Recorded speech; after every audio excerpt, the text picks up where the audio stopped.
Hi viewers, welcome to our channel. ప్రస్తుతం మనతో పాటు ఇమ్మంది రామారావు గారు సీనియర్ జర్నలిస్ట్ ఉన్నారు. వారితో ఒకసారి మాట్లాడదాం. సార్ నమస్కారం. సార్ నమస్తే బాబు.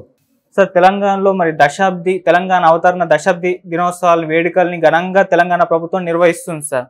అయితే ఈ నేపథ్యంలో రేవంత్ రెడ్డి గారు కేసీఆర్ గారికి కూడా ఇన్విటేషన్ పంపడం మనం చూసాం. ఇప్పుడు దానికి రిప్లైగా కేసీఆర్ గారు ఒక బహిరంగ లేఖ రాశారు అని చెప్పేసి వార్తలు వస్తున్నాయి సార్. మరి కేసీఆర్ గారు ఆ బహిరంగ లేఖలో ఏం రాశారు? ఇప్పుడు ఆయన ఆ ఇన్విటేషన్ ని స్వీకరించి ఆ ఉత్సవాలకు వెళ్తున్నట్టా లేనట్టా సార్? వాళ్ళు ఉత్సవాలు పెట్ట నిర్ణయించుకున్నారు. ఇక్కడ రేవంత్ రెడ్డి ఒక మెట్టు దిగి ప్రతిపక్షంలో ఉన్నప్పుడు కూడా ఆ అధ్యక్షుడికి లేఖ పంపించడం అన్నది ఆయన గౌరవాన్ని కొంచెం పెంచేలాగే చేస్తుంది. కానీ ఇక్కడ ఏంటంటే కేసీఆర్ ఆ లెటర్కి బహిరంగ లేఖ రాసి ఆయన మంచితనాన్ని, ఆయన ఆహ్వానాన్ని కించపరచడం అది విజ్ఞత కాదు. మీకు లెటర్, మీకు ఒక ఆహ్వానం పంపాను, నేను వస్తానని చెప్పాలా, రాకపోతానని చెప్పి ఉండాలా. అంతేగాని దాన్ని రాజకీయం చేయడం అంటారు. బహిరంగ లేఖ అంటే ప్రజలందరికీ తెలుసుకోదగ్గ లేఖ అని. ప్రజలందరూ నీ పక్షానంటే నువ్వెందుకు ఓడిపోతావు? ప్రజలందరూ నీ పక్షానుంటే నువ్వెందుకు ఓడిపోతావు? వాళ్ళు ఆహ్వానించారు. నువ్వు ఆహ్వానాలు కొచ్చి తెలంగాణ శాసించినటువంటి అమరవీరులు చెప్పొచ్చు కదా. ఏమండి, జైశంకర్ అండి ఎక్కడ గుర్తున్నాడండి? తర్వాత ఈయన గద్దర్ అండి ఎక్కడ గుర్తున్నాడండి? నువ్వు ఆమరణ నిరాహార దీక్ష చేసి చావు బ్రతుకుల మధ్య ఉన్నప్పుడు, నిమ్మరసం తాగేసినప్పుడు గద్దర్ కానీ ఆ యూనివర్సిటీలో, ఉస్మానియాలో యూనివర్సిటీలో ప్రజలు మీ చావ చచ్చిందా, మీ రక్తం చల్లబడ్డదని ఆ చైతన్యపు వాక్యాలు చెప్పకపోయినట్టయితే మళ్ళీ ఉద్యమం ఊపిరి పోసుకునేదండి. అది అర్థం గుర్తులేడు, జయశంకర్ గుర్తులేడు, అంత ముందున్న వాళ్ళు ఎవరూ గుర్తులేరు, శ్రీకాంతాచారి గుర్తులేరు. ముందు తెలంగాణ ఫౌండేషన్లో ఉన్నటువంటి ఇన్నయ్య, హనుమంతరావు వీళ్ళందరూ చాలా మంది ఉన్నారు. ఇప్పుడు కాదు కదా, ఎప్పటి నుంచో తెలంగాణ పోరాటం సాగుతుంది. వాళ్ళందరినీ గుర్తు తెచ్చుకోవాలి కదా. అమరవీరుల స్తూపం అనే ఒక ఏదో అది ఎందుకు, అదొక వంక. మీకు ఈ అమరవీరులు ఎవరో చెప్పాలి, వాళ్ళు గుర్తు తెచ్చుకోవాలి. వాళ్ళ కుటుంబాలకి స్వాతంత్ర సమర యోధులుకి ఎలాంటి రాయితీలు వర్తిస్తాయో అలా వర్తింపజేయాలి. అదే కదా నిజమైనటువంటి నివాళి. అయ్యే లేకుంటే ఈయనేమో ఒక సభలు జరుపుకోవడం, రికార్డింగ్ డ్యాన్సులు వేయడం, ఇంకెవరో చేసుకోవడం, అది కరెక్ట్ కాదు కదా. నిర్మాణాత్మకంగా మాట్లాడండి. నిర్మాణాత్మకంగా మాట్లాడిపోతే ప్రజలకు ఏమర్థం అవుద్ది? నువ్వు ఒక మాట మాట్లాడుతున్నావు, అక్కడ అవతల ప్రతిపక్షం వాళ్ళు ఒక మాట మాట్లాడతారు. ప్రజలు ఏ మాటను నమ్మాలి? ఏ మాటను నమ్మినా నమ్మకపోయినా తెలంగాణ తాలూకు జాతి జాగృతి కోసం ఆలోచించవలసిన అవసరం ప్రస్తుత ముఖ్యమంత్రి రేవంత్ రెడ్డి మీద ఉంది కదా. జాగృతి కోసం మీరేం చేస్తున్నారు ఆలోచించాలా?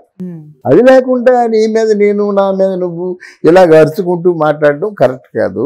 ఈ రేవంత్ రెడ్డి కూడా ఇక్కడ ఉన్నటువంటి డెక్కన్ పీఠభూమి ఇది.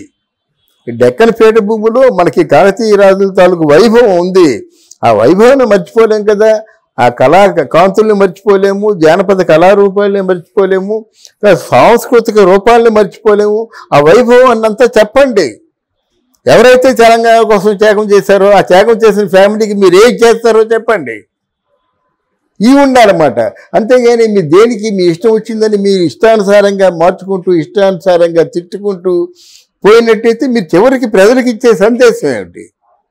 ఎవరైనా కొంచెం ఓ పెద్ద మనసు చేసుకొని సభలో కానీ ఇట్లాంటి అటు వేడుకల్లో కానీ, జాతికి సంబంధించిన వేడుకలు అర్థమైందా, ఆ వేడుకల్లో పాలు పంచుకోవాల్సిన అవసరం మీకుంది. దాన్ని తిరస్కరించవలసినటువంటి అవసరం మీకు ఏమొచ్చిందండి? అందువలన ఇవన్నీ కేవలం రాజకీయంగా చేస్తున్న ట్రిక్కులు, జిమ్మిక్కులు కానీ నిర్మాణాత్మకమైనటువంటి సూచనలు వీళ్ళు చేయటం లేదు, వాళ్ళు చేయటం లేదు మాట. మరి చూద్దాం ఎలా జరుగుతుందో ఈ ఫంక్షను.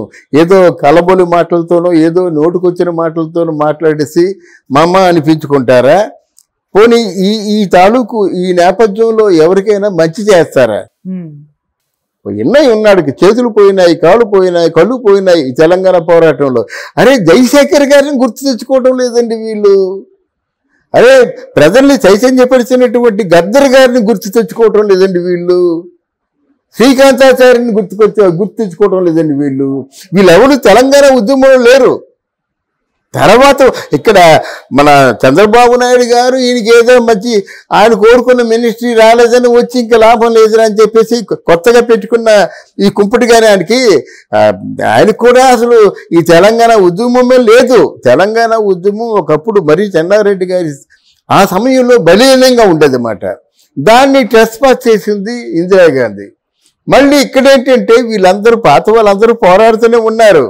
ఇది ఎలా ఉంటుందంటే ఒక వాళ్ళు పోరాటం చేస్తే చివరిలో వచ్చి అసలు యాక్చువల్గా తెలంగాణ వచ్చినట్టుగా కేసీఆర్కి కానీ విజయశాంతికి కానీ తెలియదు, ఎక్కడో ఉన్నారు వాళ్ళు. అర్థమైందా? ఈ పెప్పర్ స్ప్రేలు ఇవన్నీ వీలు కొట్టుకొని వీళ్ళు తగలబడ్డారు. కానీ 135 సంవత్సరాల కాంగ్రెస్ పార్టీని కోమా చేతిలో తోసేసి తెలంగాణ ఇచ్చింది సోనియా గాంధీ. ఆవిడని మర్చిపోతారేటండి, ఆవిడని బలిదానం అంటారేటండి. మీరు తెలంగాణ మీ విలీనం చేస్తానంటే కదా మీకు ఇచ్చింది. మీ మాట ఎక్కడ ఉందండి? పేక తెగిపోయినప్పుడు కూడా దళితుల్ని ముఖ్యమంత్రి చేస్తా అన్నావు, ఎక్కడ పెట్టుకున్నావు నీ మాటలు? అవి గుర్తుకు తెచ్చుకోవద్దు. అందువల్ల నాకు ఇది అన్నిటికంటే ముఖ్యంగా జయశంకర్ గారి తాలూకు ప్రస్తావన లేకుండా సిద్ధాంతకర్త ఈ వేడుకలు జరుపుకోవడం. ఎవరైనా మాట్లాడుతున్నారు వాళ్ళ కోసం. ఇవన్నీ ఎలా ఉంటాయంటే కొంచెం మనకి ఇవన్నీ తెలిసినప్పుడు గుండె చివుకుమంటుంది. మరి చూద్దాం ఎలా జరుగుతుందో ఈ ఫంక్షను. ఏదో కలబొలి మాటలతోనో ఏదో నోటుకొచ్చిన మాటలతోనో మాట్లాడేసి మమ్మ అనిపించుకుంటారా? పోనీ ఈ తాలూకు ఈ నేపథ్యంలో ఎవరికైనా మంచి చేస్తారా? ఎన్నై ఉన్నాడు, చేతులు పోయినాయి, కాళ్ళు పోయినాయి, కళ్ళు పోయినాయి ఈ తెలంగాణ పోరాటంలో. అరే జయశేఖర్ గారిని గుర్తు తెచ్చుకోవడం లేదండి వీళ్ళు. అరే ప్రజల్ని చైతన్యపరిచినటువంటి గద్దర్ గారిని గుర్తు తెచ్చుకోవడం లేదండి వీళ్ళు. శ్రీకాంతాచార్యని గుర్తు తెచ్చుకోవడం లేదండి వీళ్ళు. వీళ్ళెవరు తెలంగాణ ఉద్యమంలో లేరు.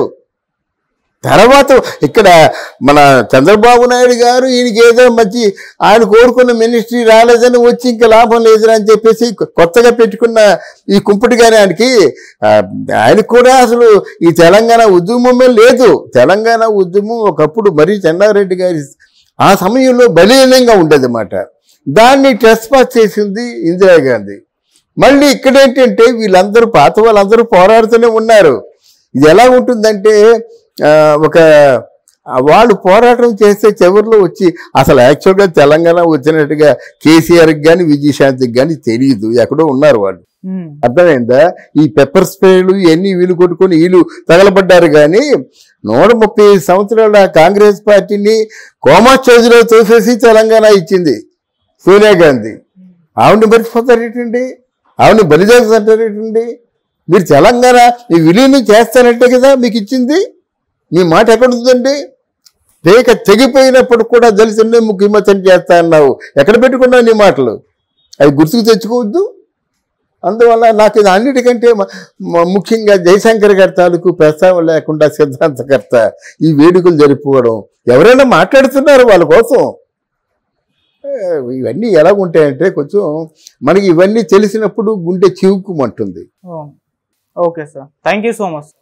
Thank you.